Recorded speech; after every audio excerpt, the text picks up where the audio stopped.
இது பிள்ளையாருக்கு படைக்கிறதுக்குன்ட்டு தனியாக இந்த மாதிரி வச்சுருக்காங்க, வைக்கிறாங்க. இங்கே பாண்டிச்சேரியில் எங்கள் ஊர்லலாம் அந்த மாதிரி கிடையவே கிடையாது.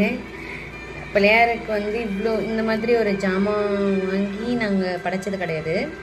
நார்மலாக வீட்டில் என்ன இருக்கோ அதை வச்சு தான் படைச்சிருக்கோம். இதில் என்னென்ன இருக்குன்ட்டு பார்க்கலாம்.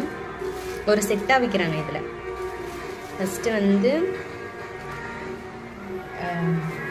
சோளம், அப்புறம் ஒரு கம்பு, அப்புறம் பார்த்திங்கன்னா ஒரு கரும்பு, வாழைப்பழம், ஆப்பிள் ஒன்று, அதுக்கப்புறம் ஒரு சீத்தாப்பழம். இது பேர் பேரிக்கான்னு சொல்லுவோம். இது காட்டில் வீட்டில் முன்னாடிலாம் இருந்துச்சு, எங்கள் வீட்டில் இருந்துச்சு இந்த மரம்.